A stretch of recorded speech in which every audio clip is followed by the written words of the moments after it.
Добре дојде во студио за професорот Мирослав Грчев и професорот Петар Муличковски, еден од дојаените на македонската архитектура.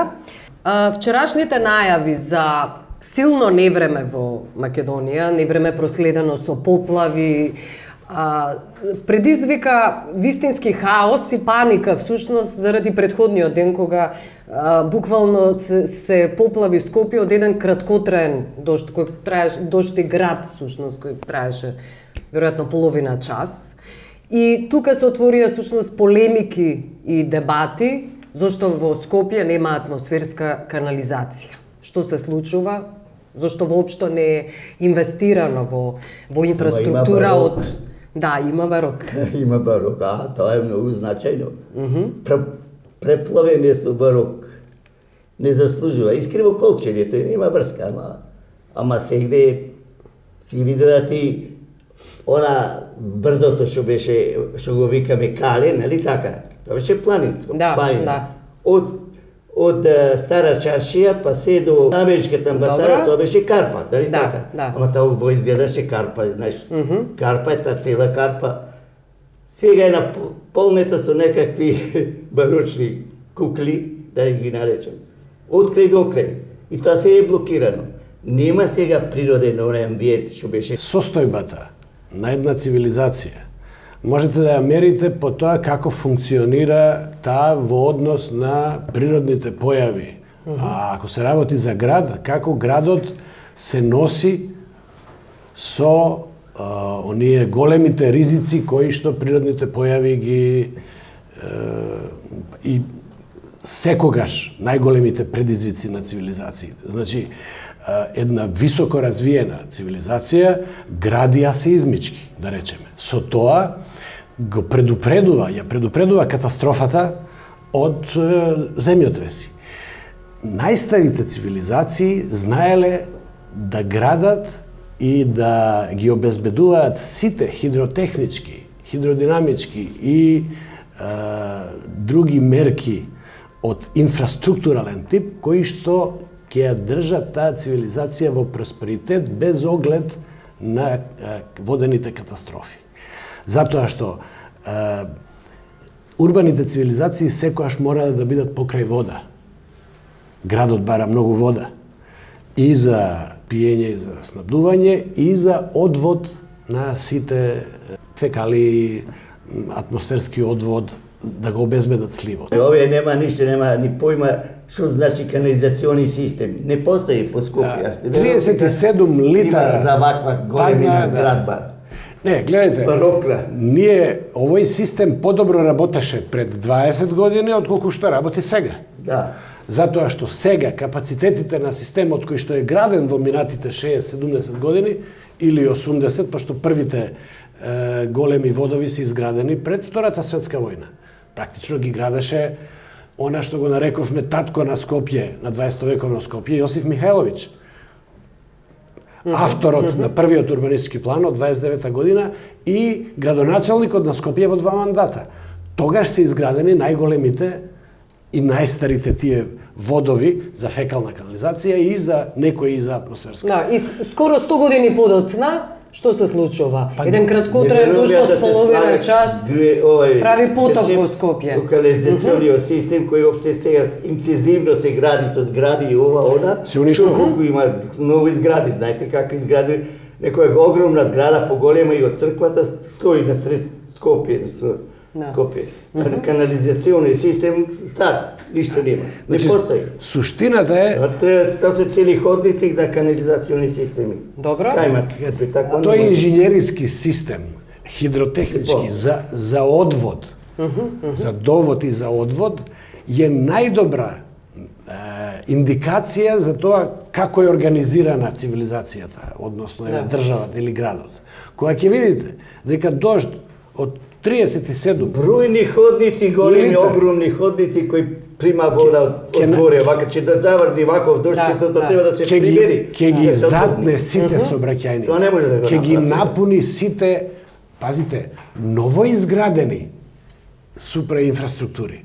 Значи, оние сите згради со кои што владата се фали, што кои сте горде, Министерство за надворешни работи, не знам, архивот, МНТ, односно Златниот театар. Тие се сите поплавени. Да.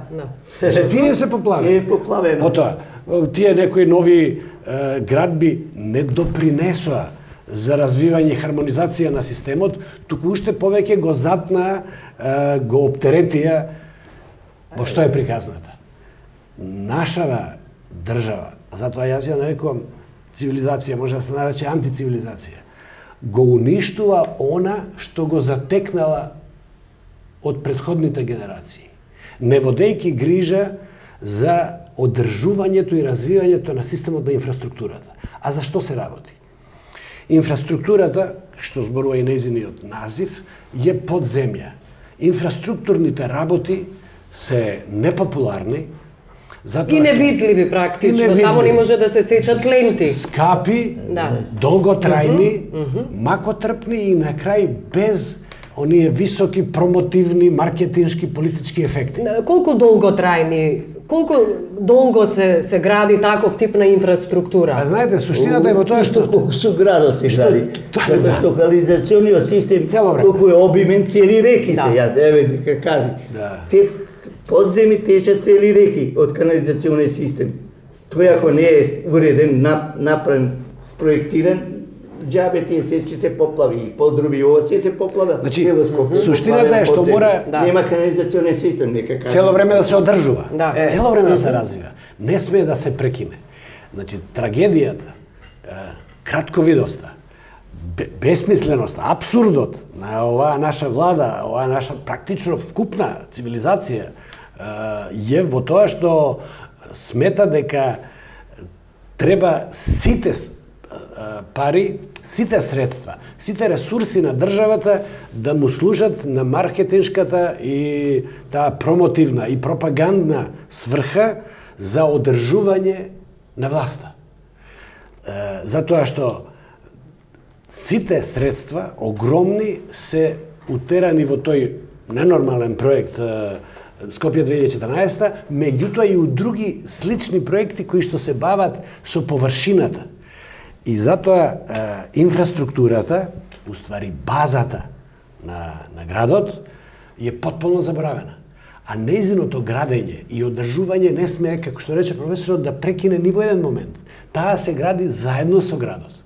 Овде се вика, па ова си работи, зашто би инвестирал некој во радови кои траат 4, 8, 10 или 12 години за да се види нивниот ефект. А кога ќе се види, никој нема да го забележи. И заради таа околност на инфраструктурата, дека таа маркетиншки е неисплатлива, не ја сака окото на камерата, таа е комплетно жртвувана.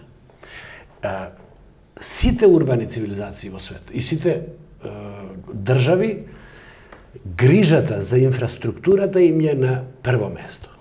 Значи, тоа ги абсорбира најголемите ресурси и во планирањето, и во реализацијата најголемите ставки. Секогаш. Значи, за тоа не се дискутира. Погледнете во нашите буџети, инвестициите, погледнете ги последните 8. Колку се инвестициите во големите водови, во колекторите и во каналите? Нула.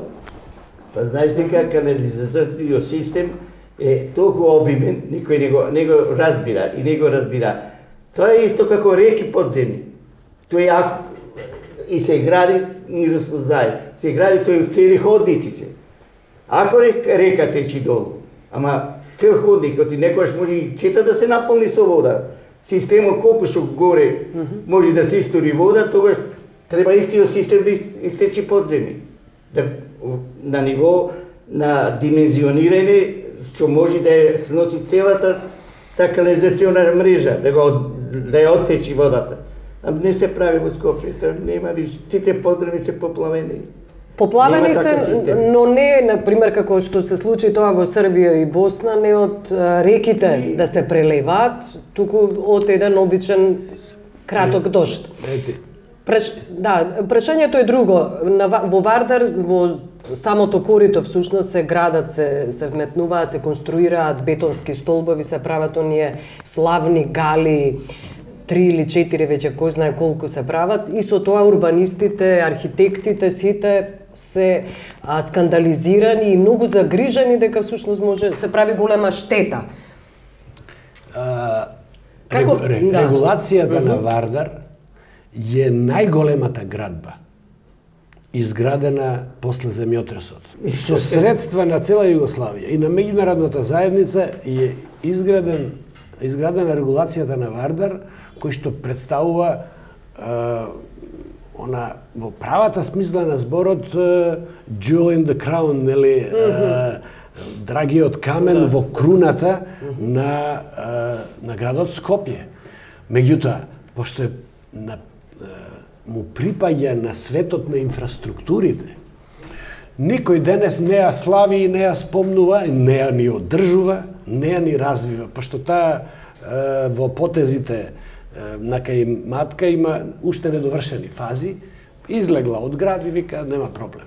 Меѓутоа, не само што не ја одржуваме, не ја славиме, дури и правиме обструкции, градиме во неа малоумни објекти кои што се противат на сите пресметки и заштитни мерки кои што градителите на регулацијата ги имаат ставено. Значи, внатре во коритото не сме ни еден нов објект да се даде. Ами галите се го затне Вардар. Вардар не е велика река, таа река како да рекам велика река, там се рачуна и регулацијата и беше таква да е проточна река. Не може и вонеде да ставиш се гали, па скујчи, па не знам шо. Тоа е глупост, нема. Тоа ќе го однесе еден ден, можеби.